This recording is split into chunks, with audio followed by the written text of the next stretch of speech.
Alors d'après ce que tu dis, le cœur est vraiment le centre de cette technologie douce, et si nous nous connectons à notre cœur, beaucoup de choses peuvent se passer dans nos vies.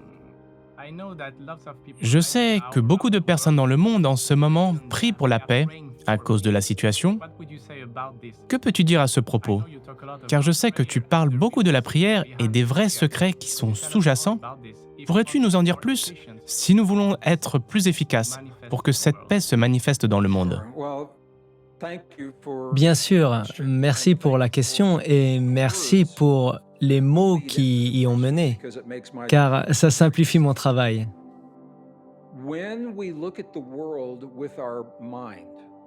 Quand on observe le monde avec notre esprit, je pense que nous savons tous, Stéphane, que le cerveau est un organe de polarité.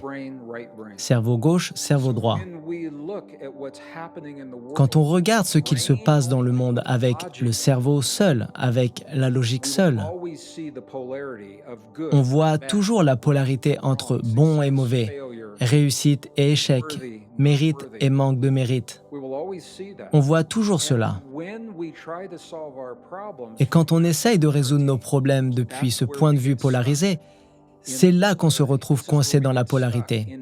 C'est là qu'on se retrouve coincé dans la colère, la douleur et le jugement et la honte qu'on voit dans le monde aujourd'hui.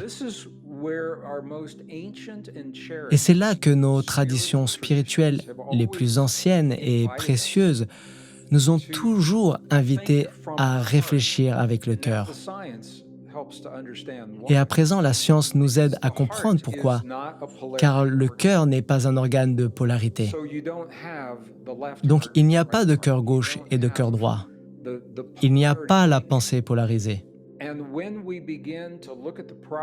Et quand on se met à observer les problèmes du monde et à résoudre nos problèmes et communiquer depuis le centre de notre cœur, son réseau neuronal, on devient plus objectif, moins réactif.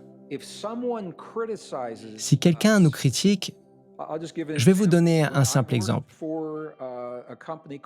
Quand je travaillais dans les années 90 pour une entreprise appelée Cisco Systems, c'était les débuts d'Internet. Nous construisions l'Internet des débuts. Et j'étais le plus jeune dans le conseil d'entreprise. J'étais le membre le plus jeune. J'étais le premier manager des opérations techniques chez Cisco Systems dans les années 1990. Et quand j'étais dans la salle du conseil, si on me critiquait à cause de mes idées, je l'étais fréquemment. Si j'écoutais ces critiques à travers mon esprit, c'est là que je me sentais blessé. Je me sentais blessé car cela déclenchait l'idée que je n'étais pas assez bon ou les idées de bon, mauvais, réussite, échec. Si j'étais critiqué, ça voulait dire que j'avais échoué. Mais si j'écoutais avec mon cœur, et j'ai appris à faire cela au début des années 1990, si j'écoutais avec mon cœur, j'entendais les critiques, mais je ne les prenais pas personnellement. Et cela m'a donné la capacité d'écouter objectivement et de dire « Oui, peut-être que vous avez raison » ou « Peut-être que je peux m'améliorer à ce sujet » ou « Peut-être que je peux m'y prendre ainsi ». Et cela me rendait plus efficace dans mon travail, car j'étais moins réactif face aux critiques. Et ça, je pense que c'est très important. Donc, quand on regarde les problèmes du monde aujourd'hui, c'est pareil, c'est la même chose. Et quand on se met à parler de la prière, c'est là que la science devient vraiment intéressante. Car en 2012, les scientifiques ont confirmé qu'il existait un champ d'énergie sous-jacent à toute existence.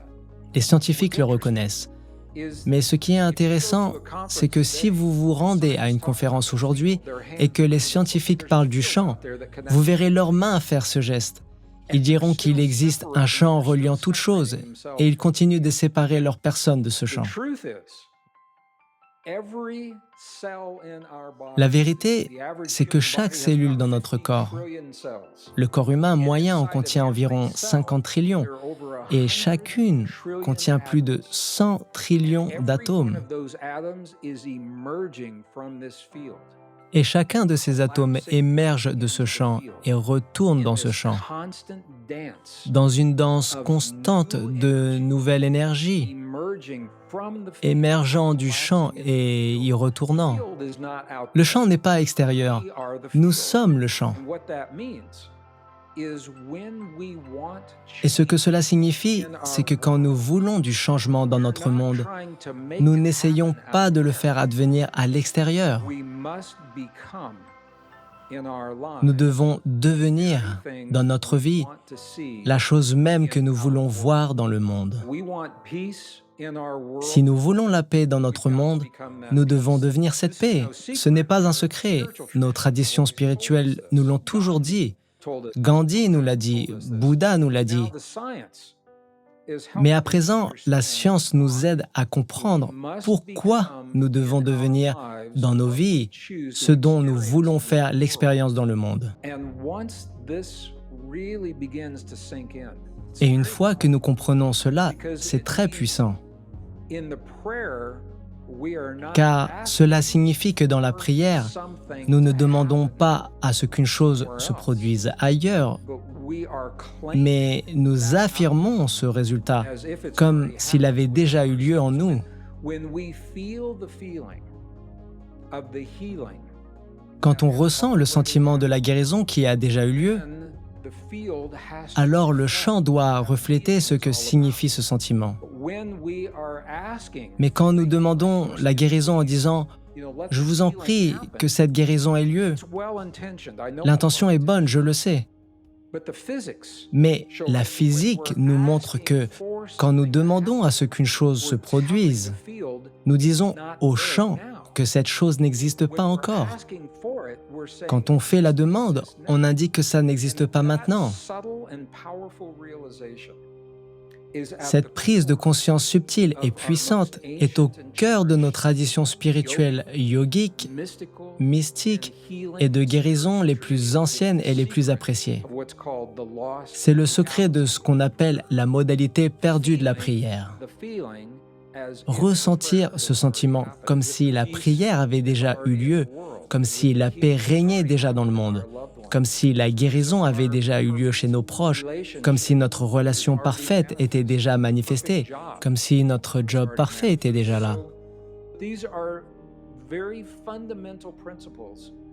Ce sont des principes tout à fait fondamentaux que la science confirme à présent. Et cela nous libère. Une fois que nous voyons le mécanisme, cela nous libère pour accepter ces vérités profondes dans nos vies et découvrir ce qu'elles signifient pour nous. Et c'est enthousiasmant. Cela rend cette période tout à fait passionnante, Stéphane. Merci beaucoup, Greg.